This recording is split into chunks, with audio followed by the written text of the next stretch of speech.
Look, when the power goes out for good, things won't get crazy overnight. They'll get quiet first. No lights, no signal, no cameras, just silence. And that's when it starts. People won't kick in your door on day one. They'll watch, they'll take notes, they'll clock your movements. And the moment they think you've got something they need, food, heat, water, tools, you're done. That survival gear you're proud of, that might be the exact thing that gets you robbed, or worse, followed. This isn't about fear-mongering. It's about understanding human nature. After the collapse, people won't just be desperate, they'll be smart. They'll steal from you the second they know you've got something worth taking. And the craziest part? You probably won't even see it coming. Because some of the most normal survival items, the ones sitting in your go bag right now, are the exact things that'll paint you as a target. So this isn't about what gear to buy. It's about what gear gets you noticed, followed, and taken advantage of. And if you don't know which items do that, you're prepping for someone else to take your stash. Let's break it down. If you're not just here to scroll, if you're actually trying to make it through when things go sideways, then yeah, you might want to hit that subscribe button. Because this is the kind of breakdown you'll wish you saw before the lights went out. Number 1. Manual hand juicer, food masher. In regular life, a hand-pressed juicer or food masher sits quietly in the corner of a kitchen, drawer barely touched, unless you're prepping something soft or fresh. But in a full grid-down scenario, where there's no blender, no grinder, and not even a working stove in some cases, this humble manual tool becomes a survival essential. And like all useful things after collapse, it also becomes a target. When the lights go out and the gas runs dry, people start improvising meals, boiling whatever they can find, softening old vegetables, or rehydrating stored food. But what they forget is how hard it is to actually process that food without power. How do you make something drinkable for a sick parent? How do you mash food for a baby when your electric blender is dead? That's where this simple tool flips the script. A manual juicer lets you extract liquid from fruits, vegetables, even soaked grains. A food masher helps break down cooked ingredients into digestible portions. And both do it silently, without fuel, without noise, without electricity. That kind of tool in a powerless world? That's quiet gold. It helps people stretch food longer, make softer meals, and even treat injuries or illness by preparing light, easy-to-consume nutrition. You think that kind of function will go unnoticed when everyone's chewing dry rice and canned beans? The danger is most people won't realize the value of this tool until they desperately need it. And when they do, they won't ask where you bought it. They'll watch how you're using it. They'll clock the fact that your kids are eating something easier, that your elderly mother is drinking something liquid, that you're processing food without a single battery or flame. That's when it becomes a threat. It's not the size of the tool, it's the function that makes people act. And in collapse, envy doesn't need a good reason. It just needs an excuse. If you're the only one in the block with a functioning food processor manual or not, you've got more than just an advantage. You've got a target. So if you're carrying one in your pre-pour using it during grid down, do it discreetly. Don't leave it out. Don't show it off. And definitely don't let others see what it can really do. Because while they're laughing now, they won't be when they're desperate. That's when your $8 juicer turns into a $100 reason to break in. In a silent world, tools that work quietly are the ones that attract noise. And noise brings trouble. Number 2, plastic water buckets. Once the taps run dry, it's not the filters that people notice, it's the storage. And nothing screams, "I've got water," louder than a clean, sealed plastic bucket sitting near your door or backyard. It's not high-tech, it's not fancy, but in a grid-down situation, these buckets become the difference between surviving and begging. Most people don't think about where to keep water. They focus on filters, tablets, or purification straws. But those tools only matter if you have something to clean. That's where buckets come in. The moment water becomes limited, these containers stop being ordinary and start being currency. If someone sees a few 20-liter buckets stacked outside your home or worse, lined up inside near your kitchen, they'll immediately assume you're sitting on a stash. And they're probably right. You might have just filled them from a nearby hand pump. You might have stored rainwater. You might even be rotating stored drinking water. Doesn't matter. What matters is perception. In a world where people are queuing up for half a bottle, your quiet stash of sealed containers sends a loud message. They don't just think you have water, they assume you have more. And here's where it gets risky. Buckets are easy to carry, easy to spot, and easy to take. They don't need to break into your house. They don't need to fight. They just need a window of time when you're distracted. 2 buckets gone. 30 liters of water stolen. They don't care if it's drinking water, cleaning water, or gray water. To someone with a dry throat and no options, any stored liquid is worth the risk. So if you're using plastic buckets in your keep them out of sight. Store them inside, behind covered areas, or in unmarked drums. Use black or blue containers, no clear plastic, no bright lids. And never talk about your water setup to neighbors or friends. Desperation makes good people do reckless things. Buckets won't just carry your water, they'll carry your risk. And if they're visible, they might not be yours for long. Number 3. Gas lighters. Matches run out. Flint takes effort. But a gas lighter? 1 click, and you've got instant flame. That's why in a grid-down world where lighting anything becomes a chore, a working click lighter becomes more than a tool, it becomes a signal. A signal that you've still got fire. A signal that someone might want to take what you've got. Think about it. Power's out. No stoves, no microwaves, no hot water. People are lighting small fires just to cook a cup of rice or boil water.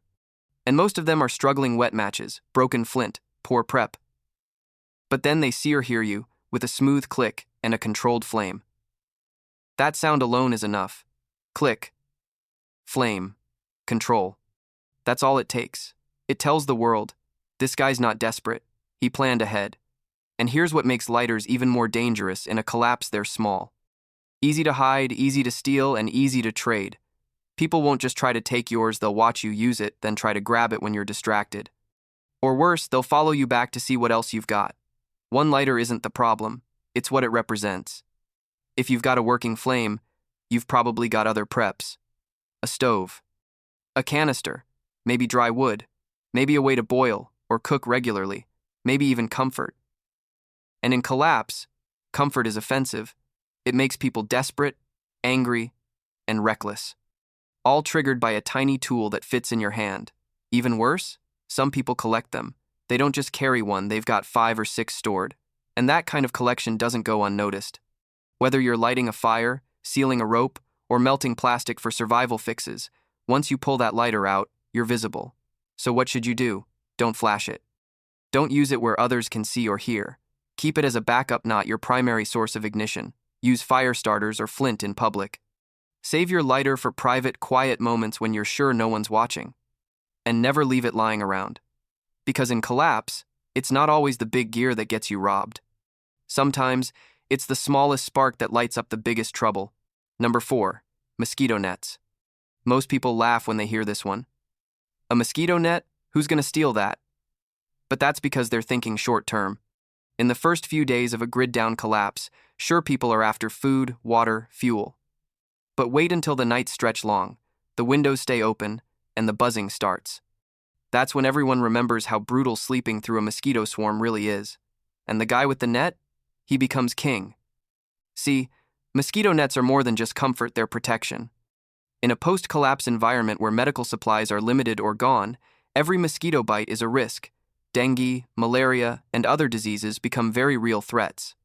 But the first thing people feel isn't fear, it's irritation. They can't sleep. They're getting bitten. They're scratching all night. And then they notice you're not. You've got coverage. You're sleeping in peace. Your kids aren't swatting. That's when envy sets in. People will steal a net for one reason. It helps them rest. And in collapse, rest is survival. Lack of sleep destroys judgment, weakens your immune system, makes you slow, makes you desperate. So when someone sees you with something that helps them sleep better, they don't care if it's just fabric, they'll take it. What makes nets especially vulnerable is how visible they are. Hung up in a window, strung around a bed, draped across a hammock, they're easy to spot from a distance. And once someone sees one, they know 2 things. You've got a prep, they don't, and they want it bad. Most people don't stock extra mosquito nets. You either have one or you don't. Which means stealing one is often the only option in their eyes. And because nets are light and silent, they're the kind of item that can vanish while you're away, or worse, while you're asleep under it. So if you're using one, keep it low profile. Don't hang it near open windows where others can see. Don't talk about it, don't lend it out. If you have spares, keep them hidden deep in your gear. And if you're mobile, use darker colored nets, not bright whites that catch attention. Because the deeper the collapse goes, the more people realize what really matters. and a full night's sleep, without bites, becomes a luxury. And in a world where everyone's restless, itchy, and sleep-deprived, the man who sleeps quietly becomes the man everyone watches. Number 5. Multi-port USB wall chargers. On a regular day, a multi-port USB wall charger is just convenient. You plug in your phone, maybe a power bank, a flashlight, and you're set. But after a grid failure, when electricity becomes rare and unpredictable, that same charger turns into a symbol of control, resourcefulness, and something people want to take from you. Here's what makes this such a risky item during a blackout: visibility. Most people in a collapse will be running off scraps of charge whatever they had left when the lights went out. After a few days, the phones die, radios go silent, lights fade. Now imagine someone walks by and sees 4 devices charging in one go. That's not just a flex, that's a red flag. They'll wonder, how are you charging everything?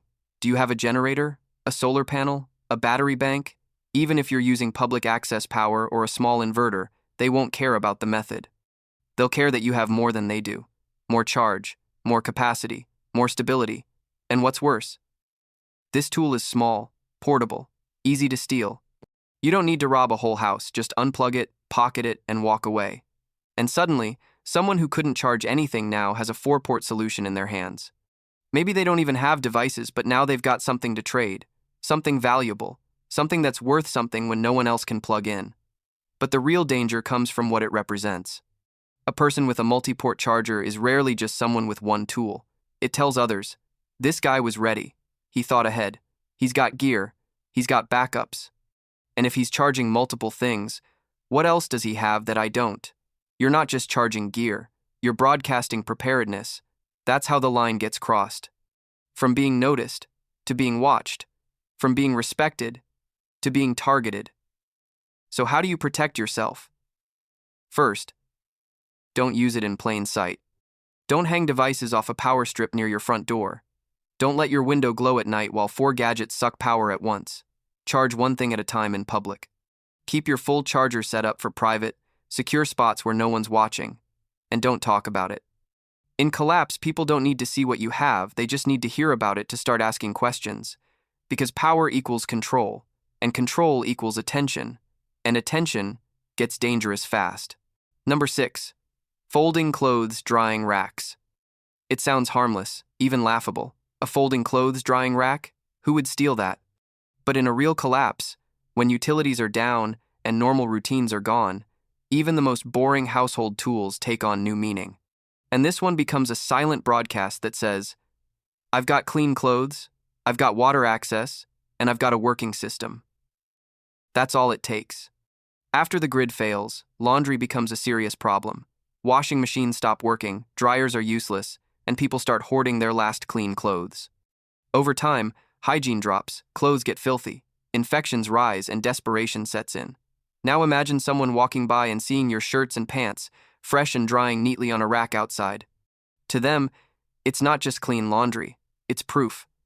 Proof that you've got water, proof that you've got soap, proof that your house still runs while theirs doesn't. That's dangerous.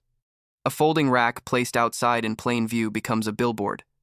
It silently announces to the neighborhood that you still have access to resources. And when people get desperate, they don't just notice, they act. They start asking questions.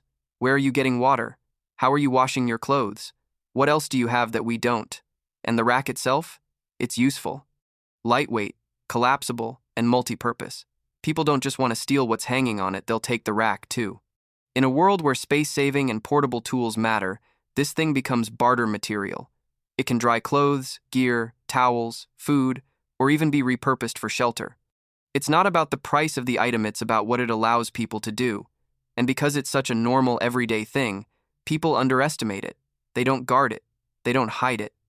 And that's exactly why it disappears fast. So how do you stay under the radar? Simple. Dry your clothes low and quiet. Use ropes strung discreetly in shaded spots. Dry indoors if possible. Don't leave full racks visible from windows, rooftops, or balconies. The goal isn't just to stay clean, it's to stay unnoticed while doing it. If you must use a rack, use older, broken-looking ones. Paint them dull colors. Make them look like junk, even if they're not. And never dry full loads at once. A half-empty rack is less noticeable than one covered in perfectly washed, colorful clothes. Because in a post-collapse world, It's not about what you own, it's about what others think you have. And if they think you're living clean while they're stuck in filth, that drying rack might be the last thing you see before someone makes their move. Now you get it. It's not always the flashy survival gear that gets you targeted.